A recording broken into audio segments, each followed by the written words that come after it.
As the heir of a wealthy family, I strategized for April for 5 years. But she remained unmoved, until the second strategy people arrived. He was confident and quickly spent a night with April. I admitted my defeat and prepared to retreat in silence. Who knew that when she couldn't find me, April's eyes turned red from crying? Chapter 1.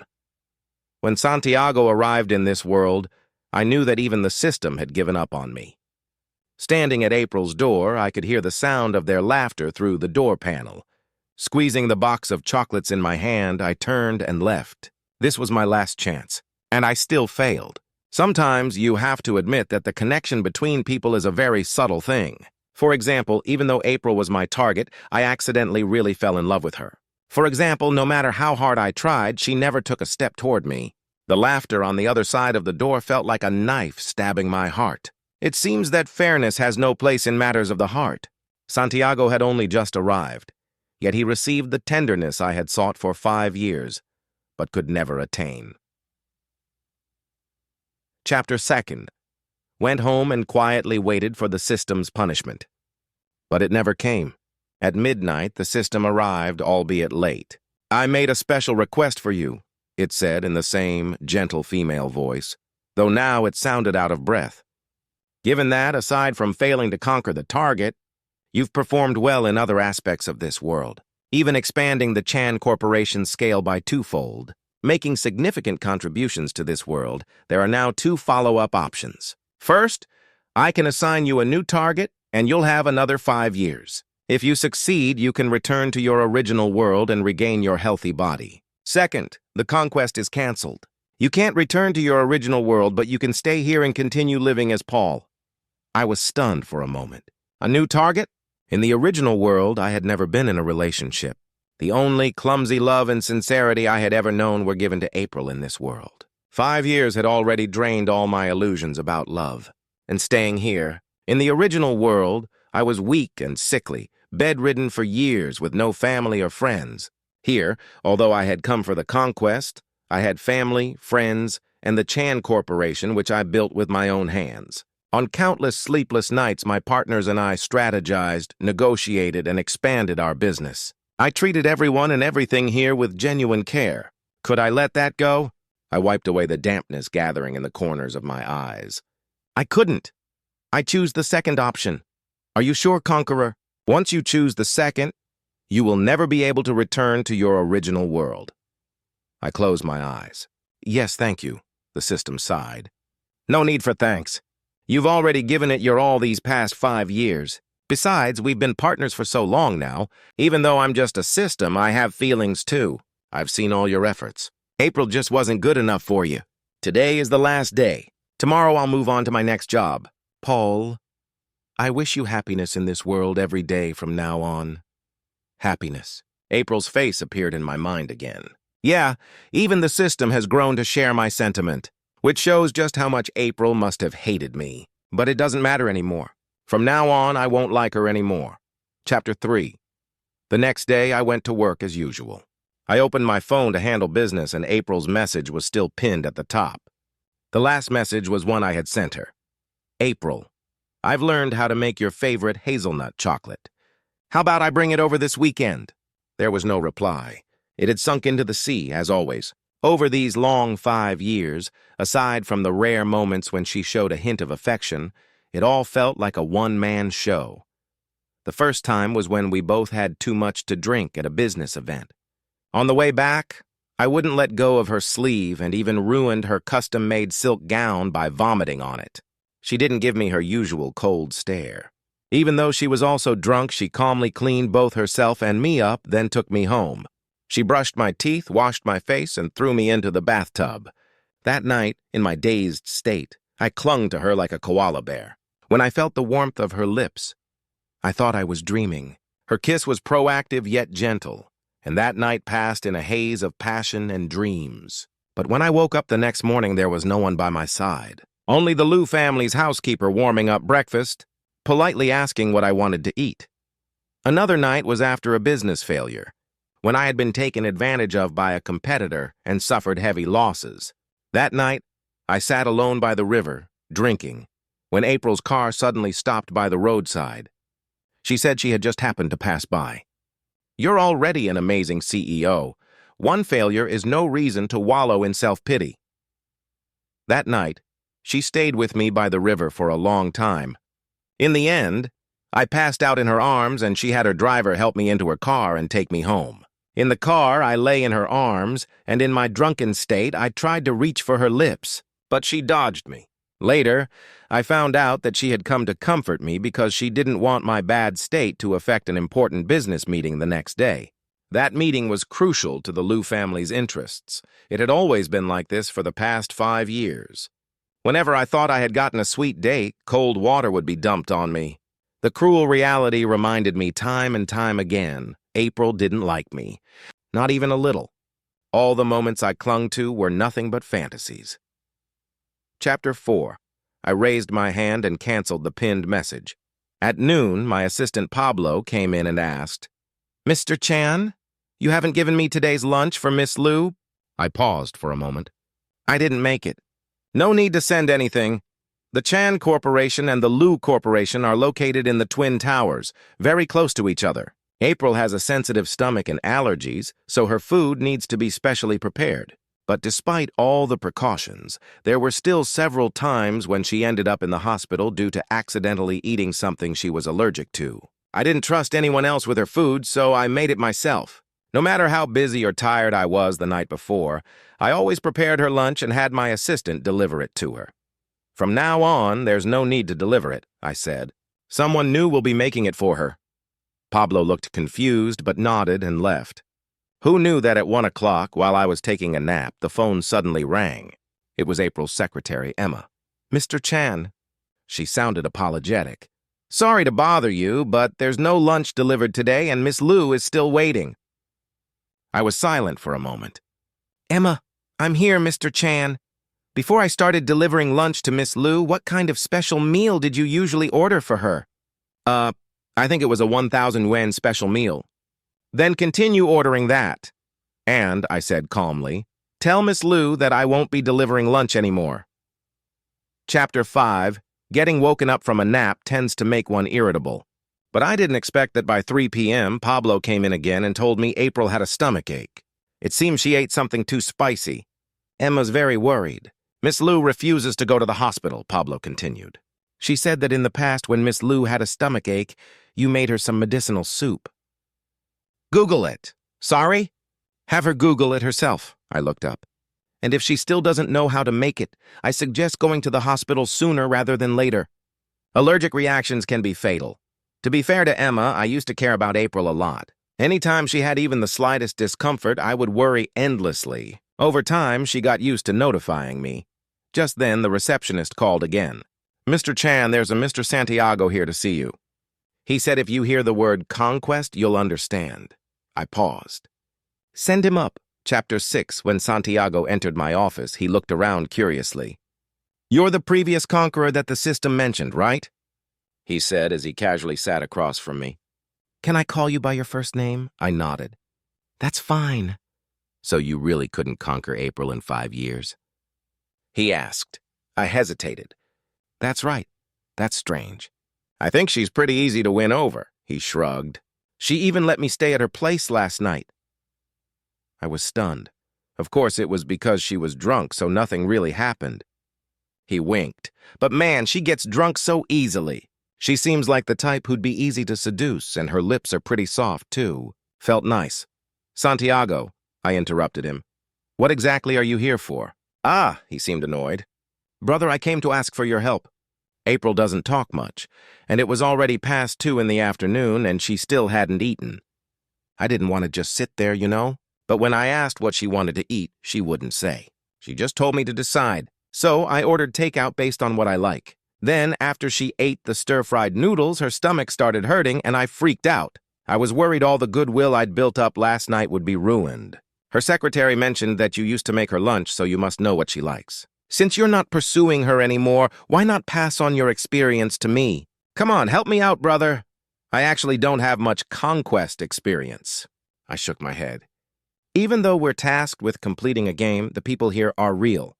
I've always believed that you should exchange sincerity for sincerity." He looked at me, Whether you're trying to win someone over or not, you should take the time to truly understand the other person, not just rely on so-called experience. But I don't have time. He paused, sighing. I came to this world for my mother. She's dying, and I need to complete the mission within a year to save her. He buried his head in his hands, clearly in pain. Brother, I really need to finish this mission quickly. It's the only way I can go home and save her. I sighed. I stood up, walked over to the bookshelf, and pulled out a small notebook. This notebook contains the special recipes I've developed over the past 5 years, along with the things to watch out for if she has an allergic reaction or a stomach ache. If it's useful to you, take it. He quickly took it, but after flipping through a few pages, exclaimed, Wow, this is so detailed. This isn't just a guide, it's sincerity, but this time I couldn't say it out loud. After all, it's ridiculous, isn't it? As a failure, what right do I have to talk about sincerity? By the way, one more favor, brother. He put his hands together as if in prayer. Even though April knows you were a conqueror, she doesn't know about me. Please keep that a secret for me, okay? I froze. What did you say? You said April knows? Santiago crossed his legs.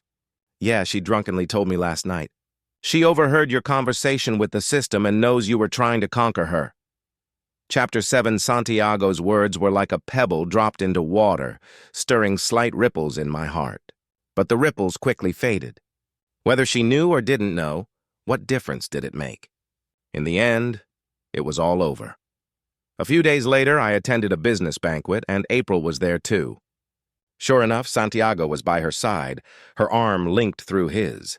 I only glanced at them briefly before turning back to smile and chat with others. Socializing is a tiring job, but sometimes it's unavoidable. As I was talking with the president of Liu Corporation, he suddenly waved to someone behind me. Miss Liu, over here! I turned around to see April approaching, without Santiago by her side. I was just wondering why I saw Mr. Chan, but not you, the president of Liu Corporation said in his usual lively manner. I've been hearing rumors lately that you two are about to tie the knot. Is it true? In the past, others had teased me about April before, and every time I'd foolishly hoped she'd say something that would surprise me. How ridiculous, April's expression remained calm. Although she wasn't as cold-faced as usual, she didn't respond either. Mr. Liu, it's just a rumor, nothing to believe. I patted his shoulder. Besides, Miss Liu brought a date tonight. He's quite handsome, didn't you see? Oh, really? Mr. Liu's eyes flickered playfully between the two of us. I must have missed that. We exchanged a few more casual remarks before I found an excuse to leave and went up to the second-floor balcony. There was a sofa here, and whenever I got tired, I liked to sit there and rest. Behind the chair was a door that connected to a second-floor lounge. This door wasn't soundproof, and just as I sat down, a familiar male voice came through clearly. System, Paul is such an idiot. Do you not interview your conquerors? Or do you just pick them based on looks? Ha. I just put on a little act in front of him, and he actually bought that story about my mom being sick. Was it my great acting, or is he just dumb? He's so naive, though I have to admit he's good-looking. Almost a match for me. No wonder he couldn't conquer April in 5 years. Honestly, I'm amazed. He's just a failure stuck in this world, an NPC in my game, and yet he had the nerve to lecture me about sincerity, telling me to treat everyone with genuine care. Ha, what a joke. Too loud, I said. Silence fell inside. After a moment of rustling, the door opened and Santiago stood there, face pale. Paul, here's some advice, I said calmly. This door isn't soundproof. You're disturbing my rest. His expression changed several times. Brother, don't get the wrong idea. I didn't mean to say it like that. It doesn't matter anymore. He seemed anxious. You're not going to be petty about this and tell April I'm a conqueror, right? I shook my head. I won't. I'm not interested in your affairs. Rest assured. But from now on, don't come looking for me and don't ask me for any more tips on conquering. I don't like you. He bit his lip and finally muttered a fine before turning and walking away, probably off to find April. Chapter 8. The balcony was finally quiet again. I closed my eyes to rest for a while, but when I opened them, April was standing in front of me. I had no idea when she'd arrived, and I didn't know how long she had been watching me. You always hide here when you're tired, she spoke. Do you need something? I stood up, frowning. She hesitated for a moment. Santiago is simple-minded. We're just colleagues. Don't make things difficult for him just because I brought him here. Ah, so she came to blame me. Looking at April, I suddenly felt a bit foolish for how I used to be. You're overthinking this, Miss Lou, I smiled. Why would I trouble your assistant? Jealous because he can be by your side? She frowned. You don't have to say it like that. April, I'm not trying to conquer you anymore. She froze. What did you say? There was no need to hide anything anymore.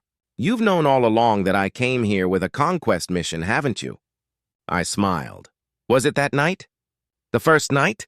After Santiago told me, I thought about it for a long time. I had always been careful to only speak to the system when I was alone, except for that night, our first night together. In the middle of the night, I woke up, feeling so full of happiness that I could barely contain it. Unable to fall back asleep, I crept out of bed and into the living room, where I summoned the system. System, am I about to succeed in the conquest? Well, just having a physical relationship doesn't mean you've conquered her. She has to fall in love with you. I remembered her passionate kiss before falling asleep and was full of confidence. She'll love me, the system chuckled. Well, I'll congratulate you in advance then. When it happens, I'll probably be so happy I'll spin in circles. After chatting with the system for a while, I heard a faint noise from the bedroom. I immediately fell silent and tiptoed back. April was still fast asleep. I relaxed. I'm guessing you were awake then and overheard my conversation with the system, right? I smiled. She didn't respond, which was as good as an admission. I'm sorry for bothering you for so long, but don't worry. It won't happen again. I turned to leave, but suddenly, she grabbed my hand. What do you mean by it won't happen again? Her eyes widened, her voice carrying a faint tremble, almost too subtle to catch. I mean, since you don't love me, my conquest mission has failed. The system's gone. I'm done trying to win you over. You can relax now. From here on out, we won't have any contact outside of work. I paused, then added, of course, if you'd rather not work with me at all, I can slowly scale back the collaboration between Chan Corporation and Lu Corporation. Though, honestly, I don't see the point in throwing away money. I turned to walk away. So all these years of you saying you liked me, it was just for the conquest? Her voice came suddenly from behind me, stopping me in my tracks.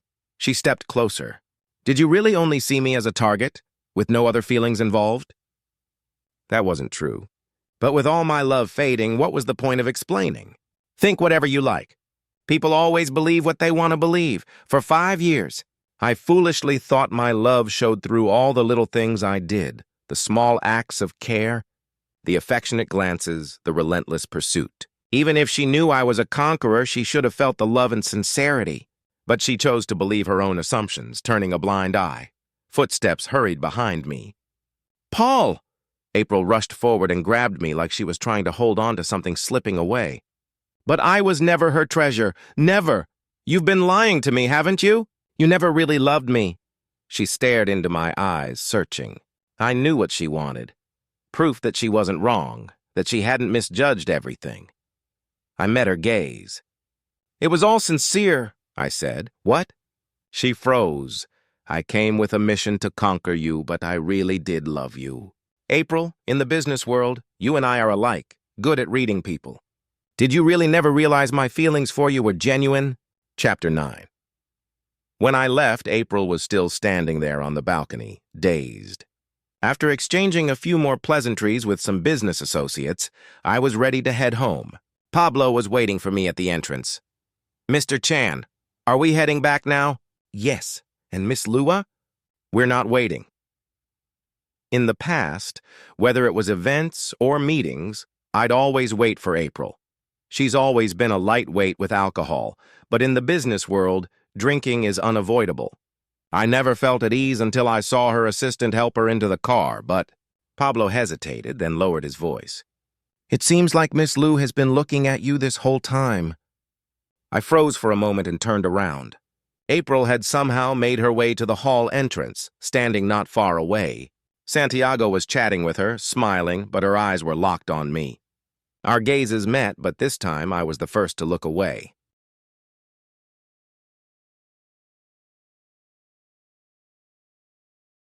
Let's go. I won't be waiting anymore. Chapter 10. The next few days were hectic because my grandmother's birthday was coming up. I hosted a birthday banquet at home, inviting some of her friends, including Mr. Liu from the Liu family. Unexpectedly, April showed up too. She was wearing a beautiful brooch, and after a moment, I realized it was the birthday gift I'd given her 1 year ago. I'd even designed it myself, but she'd never worn it before. During dinner, I personally served noodles I'd made to each elder. Grandma Chan looked at me, beaming. "Oh my, why don't I have a grandson like Paul? These noodles are just too delicious. He's handsome, runs a company, and can cook too. Old Mr. Chan, how on earth did you get such a wonderful grandson?" "You don't stand a chance," my grandmother replied with a laugh. "It's all in the genes." Everyone burst into laughter. Another elder glanced at the quiet April beside her and teased. "Paul's no longer young. When does he plan to get married?" In the past, elders had teased April and me like this before. My feelings for her were obvious to anyone who could see, but she never responded. I stood up smiling as I poured wine for the elder. "I'm still single. If you know anyone suitable, I'd be happy to meet them. If it works out, I'll give you a big red envelope when I get married." Clink. April's cup tipped over. The servants rushed to clean the table, her dress and the brooch. "I'll take care of the brooch myself, thank you," she said softly. "April, would you like me to introduce someone for you too?" The elder teased. April's hand paused as she wiped the brooch. "No, that won't be necessary, thank you." Chapter 11. Everyone there, including my grandmother, was sharp as a tack. After a while, my grandmother suddenly asked Mr. Liu if he'd like to play a game of chess with her. Naturally, he accepted, and the other elders immediately wanted to watch. In an instant, the table was left with just April and me. In the past, I'd have been thrilled for a chance to be alone with her. I'd have racked my brain for fresh, interesting things to talk about. But now, I had no desire to speak. On the other side of the hall, the chess game was lively. People playing, watching, offering advice. On our side, though, it was just the sound of our bowls and chopsticks. "You made the noodles?" she suddenly asked. "Yes." "Making noodles is quite the skill." "Yes." "Who taught you?" I put down my bowl. "If you don't like them, you don't have to eat them." She froze. "That's not what I meant. I'm full." I stood up and headed to the third-floor terrace. Grandma loves lively celebrations, so I'd arranged fireworks up there. To my surprise, April followed me. "Let me help. Everything's ready. You can go downstairs and watch with everyone else." But she didn't leave. "Do you need something else?" I went to the mall yesterday and saw a tie that I thought would suit you." "You've got it wrong. Today's my grandmother's birthday, not mine." The air fell silent again. Just as I finished checking everything and was about to head downstairs, she spoke. "That night I heard everything. Your conversation with the system. I couldn't stand being deceived, which is why I left so early the next morning." "You didn't hear everything," I said. "What?" She looked confused. That night, after making sure she was asleep, I'd sneaked into another room and asked the system one more thing. I asked the system if, after completing the conquest, I could choose to stay in this world, I said, looking up at the dark night sky. I told it I didn't want to leave you, that I wanted to stay with you forever. That night I was so happy, not just because our relationship had progressed. I was even happier because the system agreed to help me apply for permission to stay with you after the conquest, to stay in this world. I paused. Maybe it was fate. I did end up staying in this world, but it has nothing to do with April anymore. Chapter 12. After speaking, I turned and went downstairs. April hesitated, then followed. "Paul, Mr. Chan, the gate staff said there's a Mr. Han here to see you," the housekeeper said at the bottom of the stairs. "Santiago? What's he doing here?" Curious, I went outside, only to see Santiago standing at the villa entrance, holding a gift box. April followed, looking just as confused. "What are you doing here?" I heard it's your grandmother's birthday, so I brought a small gift." He stammered. "You wouldn't mind, right, Mr. Chan?" I clearly remember telling him not to show up in front of me again. "Mr. Chan, could you come over for a moment?" He looked cautious. I took a couple of steps toward him. Suddenly, he leaned close to my ear. "Brother, I'm at a critical stage of my conquest. Help me out by playing along." With that, he grabbed my hand, flung the gift away himself, stumbled back a few steps, and collapsed to the ground. Ah! His face twisted in pain as he looked past me at April. From her angle, April couldn't see my hand movements behind me. Realizing Santiago's ploy, I sighed. Sure enough, April quickly approached. "What's going on?" she asked, frowning. "April, I was just trying to give Mr. Chan a gift, but you weren't invited." "You shouldn't have come in the first place," April said coldly. "What?" His eyes widened, clearly not expecting this, but this outcome was predictable. The April I know wouldn't fall for such petty tricks. She might have been indifferent to me before, but she's not some brainless novel heroine. If she couldn't see through a simple ruse like that, the Liu family would have fallen long ago. Santiago's risky move, using me, backfired. In the end, April called the villa's steward and security to escort him out. Once things quieted down, April turned to me and apologized. "It's my grandmother's birthday today," I sighed.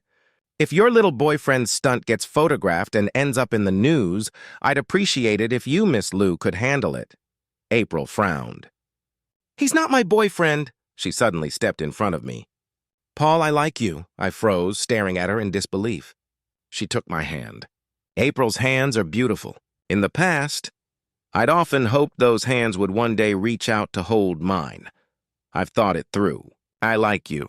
Before, I just thought you had ulterior motives for getting close to me. I didn't want to fall for someone who was just using me to complete a conquest mission. I didn't want to give my feelings and be met with betrayal, so April, I once heard a saying, I interrupted her. "True love never lies." I gently pulled my hand away. "April, you don't love me. You're just in love with the idea of protecting yourself from getting hurt." Chapter 13. After the fireworks, once all the guests had left, I returned to the villa. "These old folks eat so little," the housekeeper remarked as she cleaned up. "They're getting old and their appetites are shrinking." Then she chuckled.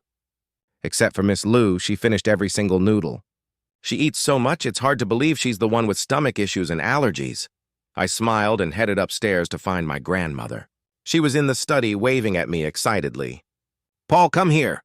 I'm going over the chess game I played with old Mr. Liu. Look, what's the best move here?" I walked over, sat across from her, and studied the board for a moment before gently placing a piece. Brilliant. Grandma clapped her hands and laughed. "Truly brilliant.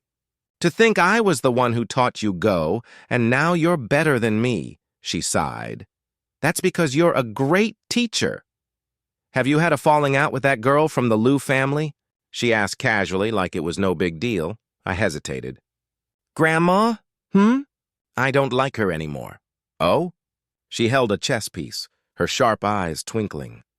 "You liked her for 5 years, and now you just don't?" "Yes." I lowered my head. "Do you think I'm being too impulsive?" The air grew quiet. She suddenly put down the chess piece and sat up straight. "Grandson, who do you think has the right to be impulsive in this world?"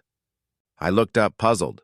Someone who, in their 20s, took over a corporation and doubled its size in just a few short years, accomplishing what his grandparents couldn't in a lifetime. Do you think someone like that has the right to be impulsive? "Grandma." I stared at her, dumbfounded. She smiled, leaned forward, and patted my head. "You, my dear, are anything but impulsive. You've earned the right to be impulsive, and it makes me happy."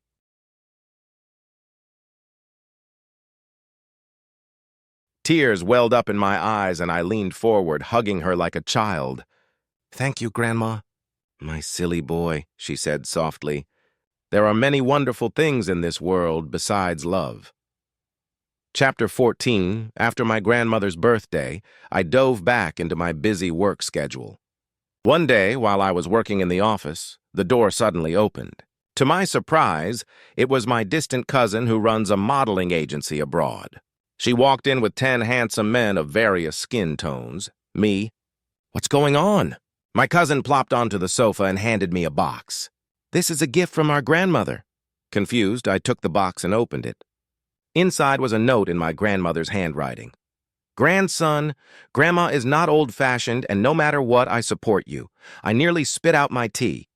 Can you explain what this is about?" I asked through gritted teeth, staring at my cousin. She blinked innocently. Oh, isn't it obvious? I visited Grandma this morning, and she mentioned you still don't have a girlfriend, so I shared some knowledge. After thinking about it, Grandma said I should bring these guys to you. They're the best models from my agency. Take a look and pick one you like to chat with. Me. You have 1 minute to get them out of here. Cousin. No, brother. I went through so much trouble to bring them here. Looking at the 10 handsome men in front of me, I pinched the bridge of my nose. Fine.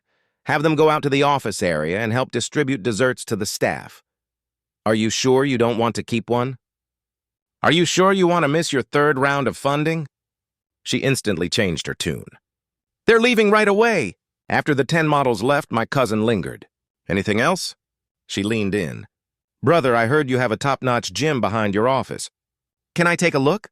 If you keep filling Grandma's head with nonsense... I tapped my finger on the desk. I promise I won't do it again. She raised her hands in surrender. Fine. Behind my office, there's a private mini-gym. I took her there and pointed to the equipment. If you want, you can pick something and work out.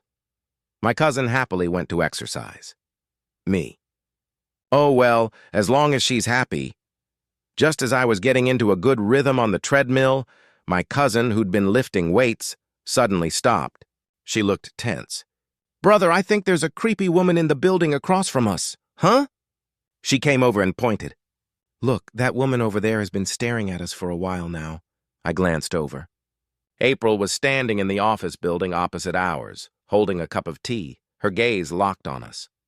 My cousin, who's lived abroad for years and didn't know April, shivered and asked, Is she a stalker or something? Don't worry about it, I replied calmly. Just close the blinds. Got it. She happily went to pull the curtains but tripped, and I quickly reached out to steady her. From April's angle, it probably looked like we were kissing, and with a soft swish, the curtains closed. Chapter 15. At the end of the day, my cousin came to say goodbye, her 10 handsome models in tow. I clenched my eyebrows and told her not to come back unless necessary. After all, it seemed like no female employee had been able to focus on work all afternoon. Even a few of the male employees seemed distracted. As I passed the secretary's office, I noticed Pablo was still there. Why aren't you off work yet? I asked casually. He looked glum. Because Emma has to work overtime today. Emma? Lou Corporation's Emma? What does her overtime have to do with you? She's my girlfriend. Mr. Chan! Realizing what he'd just let slip, Pablo shot to his feet, looking like he might burst into tears. We're not... It's fine, I said, still caught off guard but not about to meddle. It's good. You're free to date. Don't worry about what I think. No wonder he always had the inside scoop on the Lou family gossip. Actually, we kind of got together because I kept helping you deliver lunch and messages to Miss Lou. He scratched his head, a shy grin creeping across his face. By the way, Mr. Chan, did you know Miss Lou got hurt? Miss Lou somehow cut her hand on some broken teacup shards this afternoon. Emma's taking her to the hospital to get it stitched up, so she's still not off work. Oh, you don't seem too concerned, he mumbled. Nope, I smiled. So, from now on, don't bother telling me about Miss Lou. Chapter 16. The next day, I spotted April in the company lobby. Her right hand was still wrapped in bandages. Can you give me some time? She asked softly. April, I sighed. If this is about work, you can handle it with the team. It's not about work, she cut in. Please, Paul, just 5 minutes. That's all I'm asking. I frowned, studying her. She reached out and took my hand. Paul, if what's bothering you is Santiago, I've already made things clear with him. I admit that at first, I used him to get back at you. I hated how much control you had over me. I wanted to make myself like someone else, to try and love someone who genuinely cared about me. But I realized I couldn't do it. Now I've come to understand that I can't stand seeing you with someone else. Her voice softened. Please don't be angry anymore, okay? April, you've misunderstood, I said calmly. This isn't about anyone else, and I'm not angry with you. I just don't love you anymore, and you might not have figured out the difference between possessiveness and love. For the past 5 years, despite the distance between us, she never clearly expressed her feelings. She didn't love me, but she never cut me off completely. But I never got to live that night, even after 5 years of waiting. Paul, she grabbed my hand, her eyes red with tears. I won't make you wait anymore.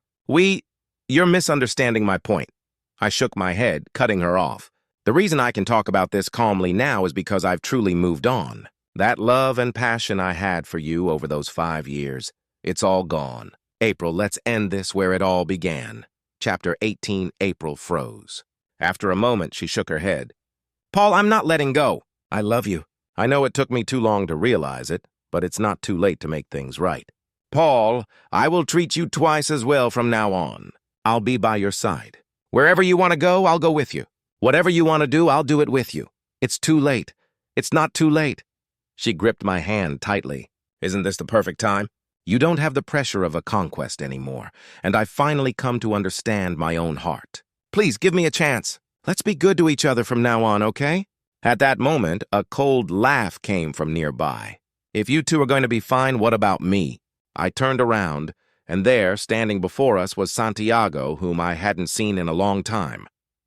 April, I've done so much for you over the past few months. Why do you keep ignoring me? How can you be so cold and heartless? Do you know what I'll face if I fail my conquest? Why don't you love me? How can you not love me? Paul! A voice suddenly echoed in my mind. System? I was stunned. You're back? I was worried about you. Be careful of the other conqueror. Headquarters has flagged his mental state as critical. Before the words even finished, Santiago had already pulled out a knife, his face pale, his smile terrifying. Why does Paul get to walk away after failing his conquest, but I have to be erased? System, where are you? Show yourself! He shouted, brandishing the knife. Paul cheated. Why doesn't he have to die? He failed just like I did. The system on his side seemed to say something. I don't care. I don't care. He screamed hysterically, suddenly charging at me with the knife. Watch out! April shouted. In that instant, I spun around, disarmed him, and pinned Santiago to the ground with a sharp blow. What? He looked back at me in disbelief, his eyes vacant. How is this possible? My family was afraid I'd get kidnapped, so I've been trained in martial arts since childhood. Handling you is child's play. I released him, and he slumped to the floor. I've told you before, the people in this world aren't NPCs in your game. If you want to win someone over, you have to truly understand them. And yet, you didn't understand me, but you dared to pull a knife on me. No, he muttered, suddenly breaking into tears. Please, system, just give me one more chance. I can do it. Please, don't! Is it time already? There's still time, right? I can make her love me. She's about to love me. I almost killed Paul, and if I had, April would love me. If all else fails, I'll drug her. I can do it. Please. In the distance, the clock tower struck 12 noon. His voice fell silent. Santiago was erased. Chapter 19, the doctors and police arrived shortly after. The official cause of Santiago's death was declared as a sudden heart attack. His path in the game was different from mine. I had chosen to grow up in this world, waiting for my task to arrive, while he had chosen to enter the world partway through, adopting an established identity to complete his mission. He had no family or friends here. The scene was quickly cleaned up. System in another world. Will he have a second chance? I asked softly. The system sighed. He signed up for a fast-track game contract. The rewards he wanted were not only a healthy body in his original world, but also endless wealth. The more you desire, the harsher the punishment for failing. If his system doesn't erase him according to the rules, it would face consequences like losing out on promotions and raises. If his system pleaded on his behalf, the best outcome would be for him to return to his original world. But even then, he wasn't going to live much longer in that world either. I sighed. Why did this happen? April asked in a daze. He's really dead? Those are the rules of the game. If you fail to complete the conquest, you're erased, I answered.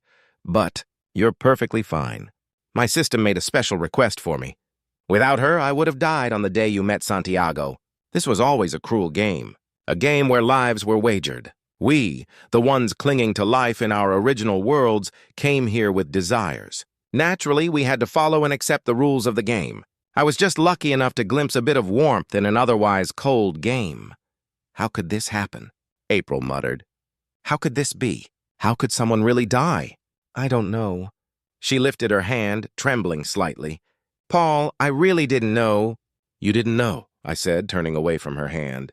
But for 5 years you had countless opportunities to ask me. I had countless moments where I wanted to tell you, but every time you pushed me away with your coldness. So many times when I turned to look at her, she looked away. So many times when I tried to hold her, she turned her back on me. The fear of death for failing the conquest. The emptiness of a love that could never be returned. How I wished she could have turned around just to see me, even if she didn't say a word. Just listening would have been enough. But she never gave me that chance. It's enough now. She stepped forward, grabbing my hand, her voice trembling. Paul, I was wrong. I was wrong to try and test your sincerity, wrong to not cherish your love. I was arrogant and insecure, unable to believe you truly liked me, unwilling to lower myself to reach out to you. You gave me the most precious love. You nearly gave your life for me. Paul? Her eyes were red, her voice pleading. Please, give me one more chance, okay? I shook my head. It's over. No, it's not over. The conquest may be over, but deep down you still love me, don't you? She clung to my hand, interlocking our fingers. You didn't leave this world. That's fate, isn't it? I love you, and this time I'll be the one chasing you. We can start over. I shook my head. In this world, not every broken thing can be mended. After all this time, you still don't understand. I gently took a step back. It's true, I didn't leave this world, but I'm leaving you. That night, the evening breeze swept by, and I knew little Five had left. Turning around, on the other side of the shore was a field of flowers. Every flower swayed gracefully. I stood up and walked toward the sea of flowers. I've decided to stay in this world, a world where there are no longer any conquerors, a world full of unknown wonders. I believe that those who strive to live well will not have bad luck. I believe I will live a vibrant, colorful life, and I believe that one day, in the not-so-distant future, I will fall in love again, with someone who's worth it. And this time, I will love boldly and with certainty, onward toward the road to the future.